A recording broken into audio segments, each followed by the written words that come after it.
UP को मिली Vande Bharat train की सौगात। मेरठ से लखनऊ के बीच दौड़ेगी वंदे भारत। पीएम नरेंद्र मोदी ने दिखाई वर्चुअली हरी झंडी।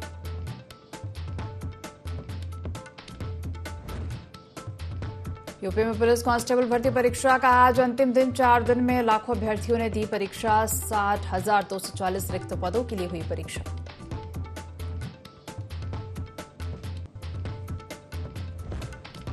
अलीगढ़ में अवैध कॉलोनियों पर चला एटीए का बुलडोजर। और लोधा खैर क्षेत्र में हटाया अतिक्रमण। जमींदोज किए गए अवैध भवन।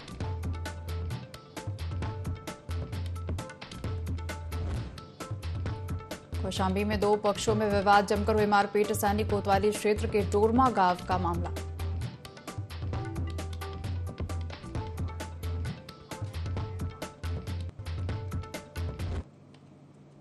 यूपी लाइव देख रहे हैं आप और मैं हूं आपके साथ दिव्या। बुलेटिन की शुरुआत करेंगे खबरों के साथ। पीएम मोदी ने 3 नई वंदे भारत ट्रेनों को हरी झंडी दिखाई है। प्रधानमंत्री वीडियो कॉन्फ्रेंसिंग के माध्यम से इवेंट में शामिल हुए और ये तीनों ट्रेनें चेन्नई से नागरकोइल, मदुरई से बेंगलुरु और मेरठ से लखनऊ के बीच चलेंगी। वंदे भारत ट्रेनों की शुरुआत पहली बार 15 फरवरी 2019 को मेक इन इंडिया स्कीम के तहत की गई थी और इस समय देश में 100 से ज्यादा वंदे भारत ट्रेनें चल रही हैं। वंदे भारत ट्रेनों का रूट देश के 280 से अधिक जिलों को आपस में जोड़ रही है। नई वंदे भारत ट्रेनें क्षेत्र के लोगों को स्पीड और आरामदायक यात्रा के साथ वर्ल्ड क्लास ट्रेन का अनुभव भी देगी। यह ट्रेन स्वदेशी टेक्नोलॉजी से बनी है। इसमें कवच टेक्नोलॉजी, 360 डिग्री घूमने वाली कुर्सियां, दिव्यांगजनों की जरूरत के अनुकूल शौचालय और इंटीग्रेटेड रेल साइनेज भी लगे हैं। 3 वंदे भारत ट्रेन की सौगात दी गई है। प्रधानमंत्री नरेंद्र मोदी ने 3 नई वंदे भारत ट्रेनों को हरी झंडी दिखाई है। प्रधानमंत्री वीडियो कॉन्फ्रेंसिंग के जरिए इस इवेंट में शामिल हुए और आपको बता दें ये तीनों ट्रेनें चेन्नई से नागरकोइल, मदुरई से बेंगलुरु और मेरठ से लखनऊ के बीच चलेंगी।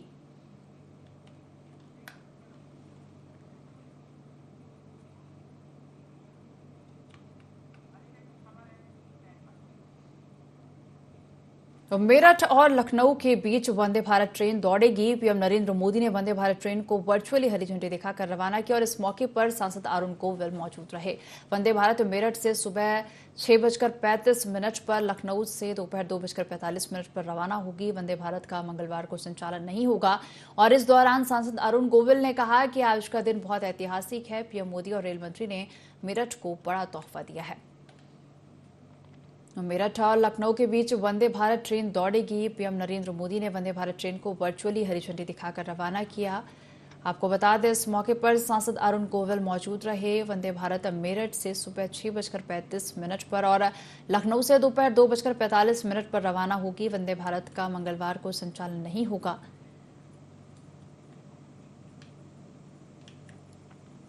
तो मेरठ और लखनऊ के बीच वंदे भारत ट्रेन दौड़ेगी। पीएम नरेंद्र मोदी ने वंदे भारत ट्रेन को वर्चुअली हरी झंडी दिखाकर रवाना किया है और आपको बता दें वंदे भारत का मंगलवार को संचालन नहीं होगा और इस दौरान सांसद अरुण गोविल ने कहा कि आज का दिन बहुत ऐतिहासिक है। प्रधानमंत्री नरेंद्र मोदी और रेल मंत्री ने मेरठ को बड़ा तोहफा दिया है।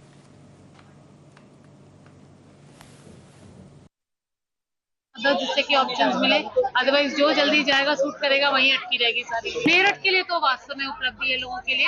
I think everybody will be very happy. नहीं, आज का दिन बहुत ऐतिहासिक है कि मेरठ और आसपास के निवासियों के लिए इतनी बड़ी सौगात मिली है। आदरणीय प्रधानमंत्री जी ने, रेल मंत्री जी ने हमें सौगात दी है ये, और बहुत आसान हो जाएगा यात्रा। प्रदेश की राजधानी से भी जुड़ जाएंगे हम, और कहीं और उतरना पड़ता था, रातों में आना पड़ता था, अब सीधे सीधे आप जाएंगे भी यहीं से और आएंगे भी यहीं पर। अत्याधुनिक ट्रेन है, एकदम बिल्कुल बैठने की पूरी बहुत अच्छी सुविधा है इसमें, सारी चीजें बहुत अच्छी हो गई। बहुत ऐतिहासिक दिन है। तो प्रधानमंत्री नरेंद्र मोदी ने दिल्ली के भारत मंडपम में आज जिला अदालतों के नेशनल कॉन्फ्रेंस का उद्घाटन किया। उन्होंने कहा कि आज महिलाओं के खिलाफ अत्याचार, बच्चों की सुरक्षा समाज की गंभीर चिंता है। देश में महिलाओं की सुरक्षा के लिए कई कठोर कानून बने और इन पर अमल करने की जरूरत है। पीएम ने कहा कि महिला अत्याचारों से जुड़े मामलों में जितनी तेजी से फैसले आएंगे, आधी आबादी को सुरक्षा का उतना ही अधिक आश्वासन मिलेगा। पीएम मोदी का ये बयान उस समय सामने आया जब पश्चिम बंगाल के सीएम ममता बनर्जी रेपिस्ट को फांसी के लिए कानून बनाने की मांग कर रही हैं।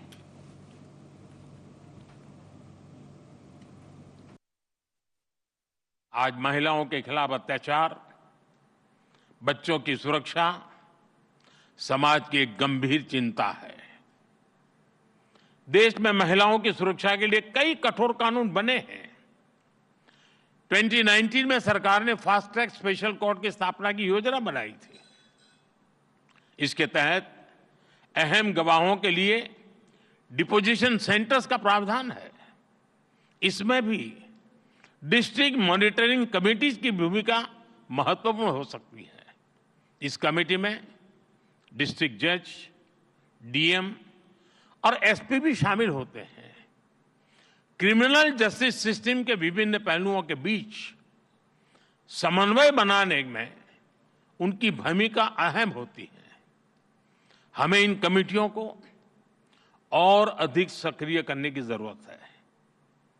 महिला अत्याचार से जुड़े मामलों में जितनी तेजी से फैसले आएंगे, आधी आबादी को सुरक्षा का उतना ही बड़ा भरोसा मिलेगा। साथियों, मुझे विश्वास है कि यहां जो विमर्श होगा उससे देश के लिए बहुमूल्य समाधान निकलेंगे। जस्टिस टू ऑल का रास्ता मजबूत होगा।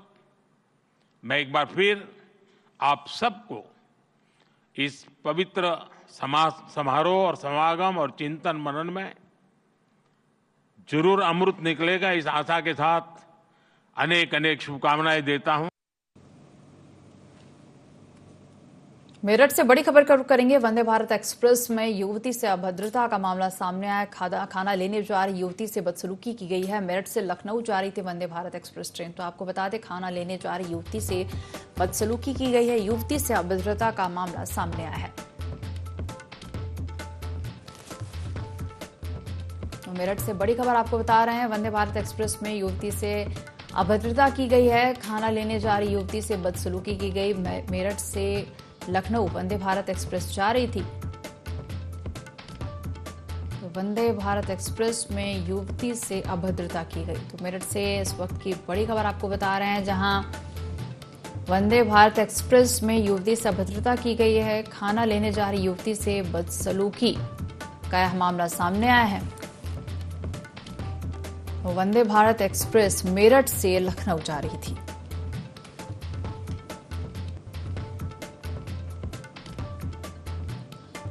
तो खाना लेने जा रही युवती से बदसलूकी की गई है वंदे भारत एक्सप्रेस में।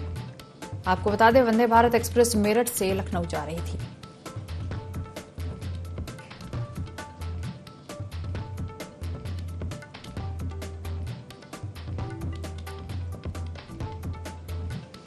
वंदे भारत एक्सप्रेस में युवती से अभद्रता की गई है। खाना लेने जा रही थी युवती, जिससे बदसलूकी की गई। तो आपको बता दें, वंदे भारत एक्सप्रेस मेरठ से लखनऊ जा रही थी।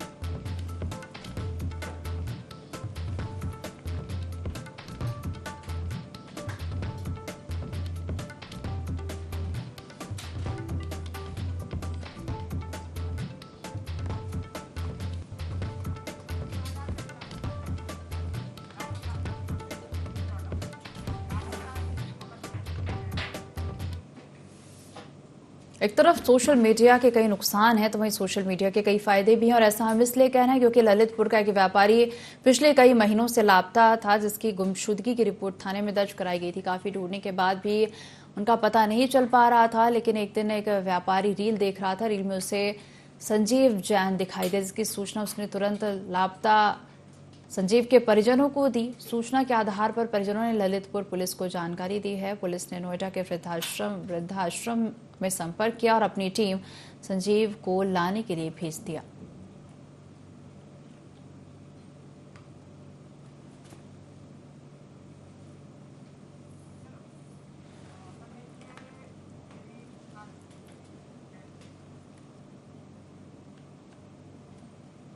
सिद्धार्थनगर में पूर्वांचल विकास बोर्ड के सदस्य अरविंद सिंह पटेल ने मिठवल तिलौली के सामुदायिक स्वास्थ्य केंद्र का निरीक्षण किया। इस दौरान उन्होंने लेबर रूम, लैब, प्रसव कक्ष, फार्मेसी सहित साफ सफाई व्यवस्था का निरीक्षण किया। इस मौके पर अरविंद सिंह पटेल ने कहा कि सरकार की मंशा के अनुरूप गरीब जनता को सरकारी सुविधा मुहैया कराना हमारी जिम्मेदारी है।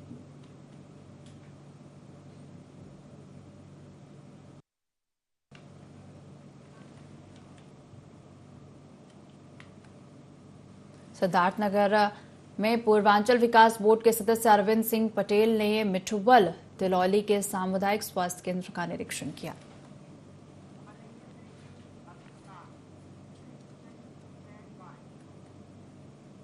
लखीमपुर खीरी से खबर का रुख करेंगे, जहां अवैध रूप से चल रहा अस्पताल को सील किया गया है। अस्पताल में कोई वैध दस्तावेज नहीं पाए गए। गोकर्णनाथ मार्ग के मधु हॉस्पिटल का मामला बताया जा रहा है, जहां अवैध रूप से चल रहे अस्पताल को सील किया गया।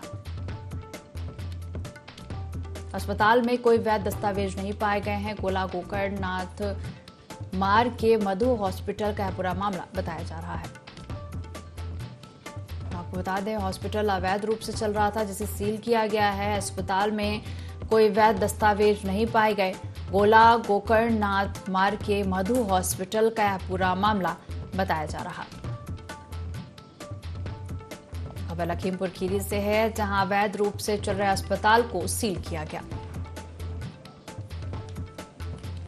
अस्पताल में कोई वैध दस्तावेज नहीं पाए गए हैं। गोकर्णनाथ मार्ग के मधु हॉस्पिटल का पूरा मामला बताया जा रहा।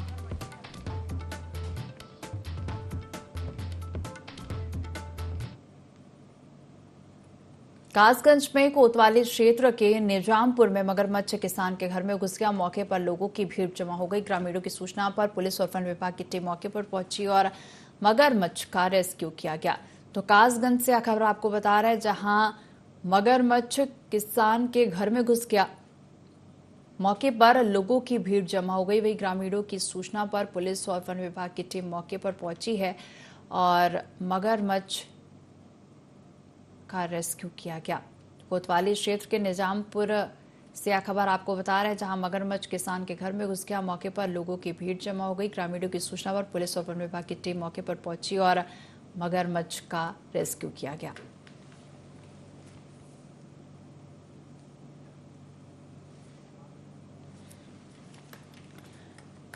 खबर कासगंज से आपको बता रहे हैं, जहां मगरमच्छ घर में घुसा, जिसे मौके पर लोगों की भीड़ जमा हो गई। ग्रामीणों की सूचना पर पुलिस और वन विभाग की टीम मौके पर पहुंची है और मगरमच्छ का रेस्क्यू किया गया। तो मौके पर वन विभाग के साथ ही पुलिस की टीम भी पहुंची, जिसके बाद वन विभाग ने मगरमच्छ का रेस्क्यू किया।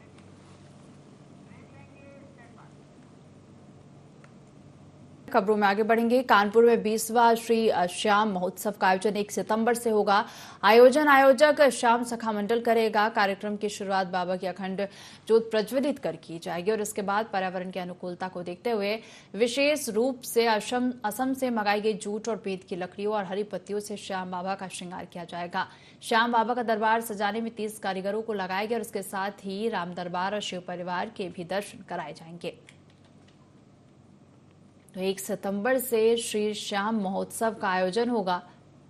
श्याम सखा मंडल इस महोत्सव का आयोजन करेगा। कार्यक्रम की शुरुआत बाबा की अखंड ज्योत प्रज्वलित कर की जाएगी और इसके बाद पर्यावरण की अनुकूलता को देखते हुए विशेष रूप से असम से मंगाई गई जूट और बेंत की लकड़ियों और हरी पत्तियों से श्याम बाबा का श्रृंगार किया जाएगा।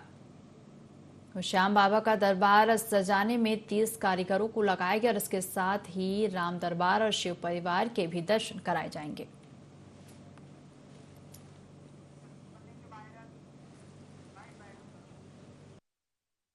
श्री श्याम जी सखा मंडल कानपुर द्वारा विगत 19 वर्षों से होता रहा कार्यक्रम श्री श्याम महोत्सव इस वर्ष भी 1 सितंबर को ब्रिज होटल में दोपहर 1 बजे से बड़ी धूमधाम के साथ मनाया जा रहा है।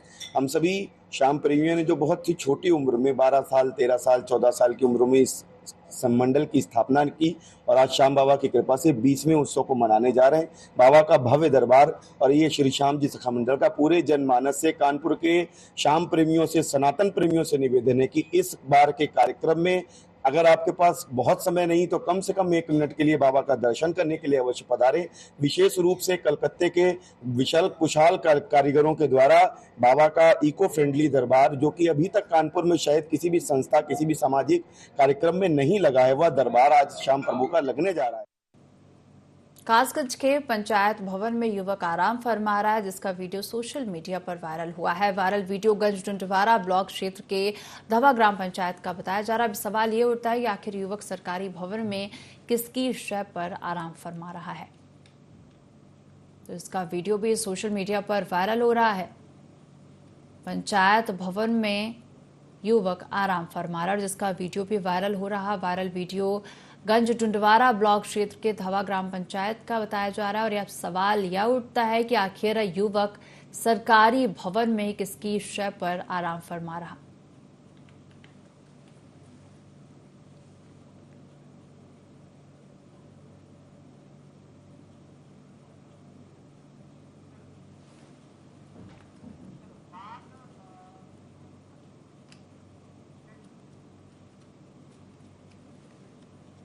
लखीमपुर खीरी क्षेत्र में इन दिनों बाघ के आतंक से ग्रामीण परेशान हैं। बाघ ने गाय के बछड़े और कुत्ते को अपना निवाला बनाया। ग्रामीणों के शोर मचाने पर बाघ अपने शिकार को छोड़कर भाग गया और रास्ते में एक कुत्ते का शिकार कर लिया। प्रधान समेत वन विभाग के आला अधिकारी मौके पर पहुंचे। खबर लखीमपुर खीरी से है, जहां इन दिनों बाघ के आतंक से ग्रामीण परेशान हैं। बाघ ने गाय के बछड़े और कुत्ते को अपना निवाला बनाया है। ग्रामीणों के शोर मचाने पर बाघ अपने शिकार को छोड़कर भाग गया और रास्ते में एक कुत्ते का शिकार कर लिया। तो आपको बता दें, प्रधान समेत वन विभाग के आला अधिकारी मौके पर पहुंचे हैं।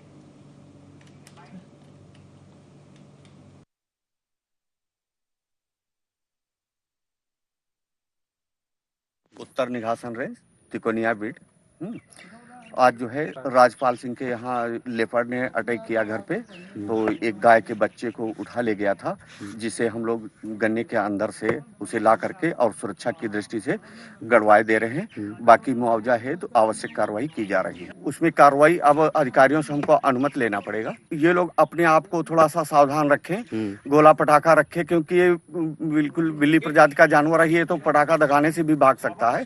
बड़ा भाग नहीं है, वो लेपर्ड है, समझे। तो ये उसको बाकी हम लोग अपने अधिकारियों से बात करते हैं, जैसे निर्देश मिलेंगे वैसे काम। संभल में बनियाठेर थाना क्षेत्र के अकरौली में सड़क हादसा हुआ, जहां कार और टेम्पो में टक्कर हो गई। हादसे में एक युवक की मौत हो गई, जबकि करीब 1 दर्जन लोग घायल हो गए हैं। घायलों को अस्पताल में भर्ती कराया गया। तो संभल में बनियाठेर थाना क्षेत्र के अकरौली में सड़क हादसा हुआ है, जहां कार और टेम्पो में टक्कर हो गई। हादसे में एक युवक की मौत हो गई है, जबकि करीब 1 दर्जन लोग घायल हो गए। घायलों को अस्पताल में भर्ती कराया गया। तो खबर संभल के बनियाठेर थाना क्षेत्र से है, जहां अकरौली में सड़क हादसा हुआ है और कार और टेम्पो में जोरदार टक्कर हो गई। हादसे में एक युवक की मौत हो गई है, जबकि करीब 1 दर्जन लोग घायल बताए जा रहे हैं। घायलों को अस्पताल में भर्ती कराया गया। और ब्रेजा गाड़ी में भिड़ंत हुई थी, जैसा कि कप्तान साहब ने आपको बताया। तो उसमें कुल 6 लोग संभल हॉस्पिटल में रेफर किए गए हैं। वहाँ सीएमओ भी हैं, एसओ भी हैं और एसडीएम भी हैं। तो उनका इलाज वहाँ पे शुरू हो गया है। और 2 लोगों को अभी मुरादाबाद भी रेफर किया गया है, जिसमें एक की हालत थोड़ी गंभीर है और बाकी सब खतरे से बाहर हैं। यहाँ पर भी हम तुरंत आगे और जितनी भी चिकित्सा व्यवस्थाएं हैं वो सबको दी, और ये सुनिश्चित कराया जाएगा कि सब लोग जितने भी उनकी अच्छे से चिकित्सा व्यवस्था।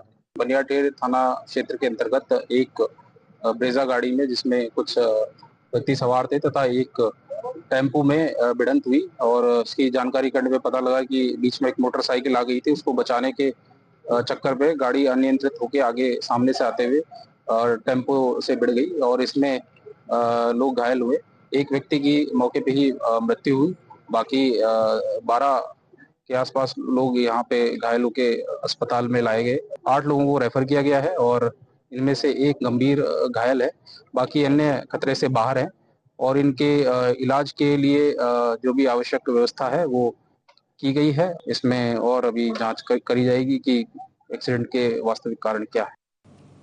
बरेली के रम्यापुर गांव में मवेशी चोरी का आरोपी रंगे हाथों पकड़ा गया। मकान मालिक ने सीसीटीवी की मदद से आरोपी को धर दबोचा, जिसे भोजीपुरा पुलिस के हवाले किया गया है। सीसीटीवी कैमरे में कई चोर दिखाई दिए। जानकारी के मुताबिक जिसके यहाँ मवेशी चोरी की कोशिश हुई, जिसके यहाँ चोर 4 दिन पहले खरीदार बनकर आए थे और जिसके बाद उन्होंने चोरी की योजना बनाई। बरेली के रमियापुर गांव में मवेशी चोरी का आरोपी रंगे हाथों पकड़ा गया है। मकान मालिक ने सीसीटीवी की मदद से आरोपी को धर दबोचा। आपको बता दें, फौजीपुरा पुलिस के हवाले आरोपी को कर दिया गया। सीसीटीवी कैमरे में कई चोर दिखाई दिए। जानकारी के मुताबिक जिसके यहाँ मवेशी चोरी की कोशिश हुई और उसके यहाँ चोर 4 दिन पहले खरीदार बनकर आए थे, जिसके बाद उन्होंने चोरी की योजना बनाई। खबर बरेली के रमियापुर गांव से है, जहां मवेशी चोरी का आरोपी रंगे हाथों पकड़ा गया।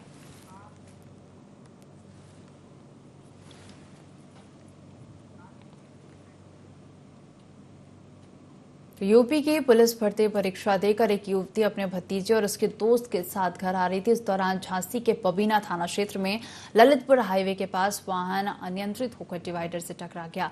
मौके पर कार चालक की तो मौत हो गई। हालांकि 2 लोगों को अस्पताल में भर्ती कराया गया।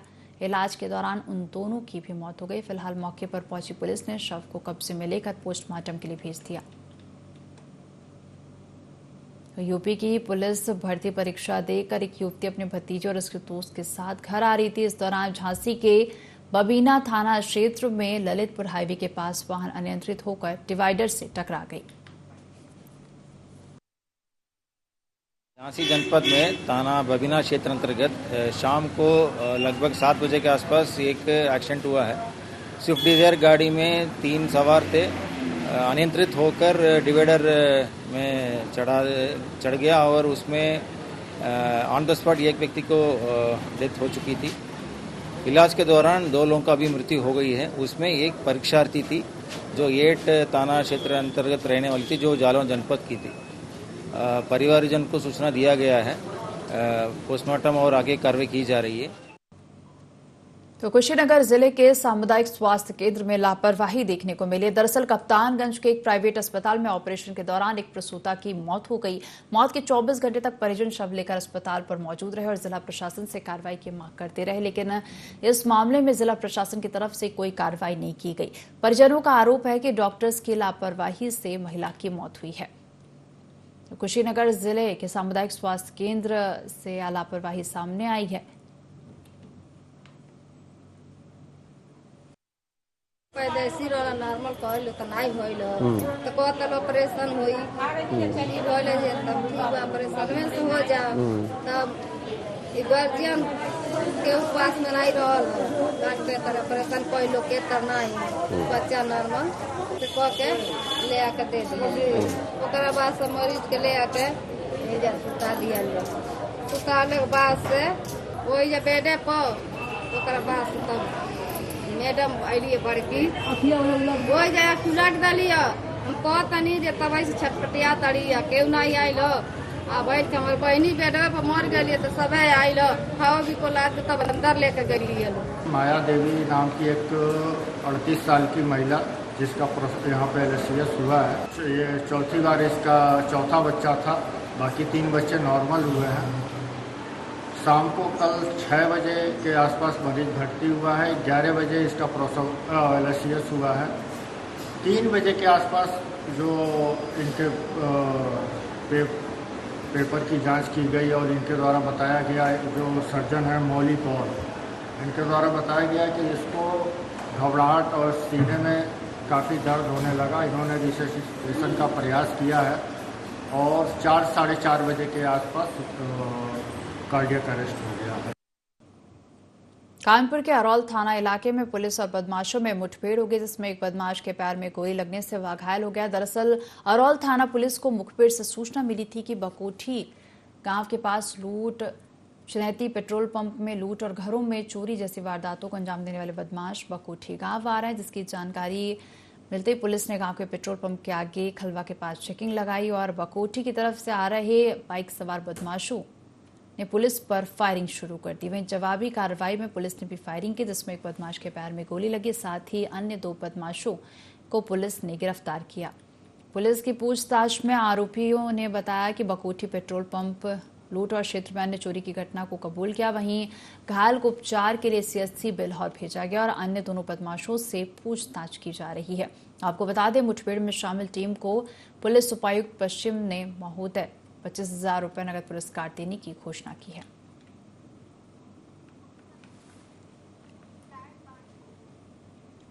तो इस बुलेटिन में फिलहाल इतना ही। आप देखते रहिए IND24। नमस्कार।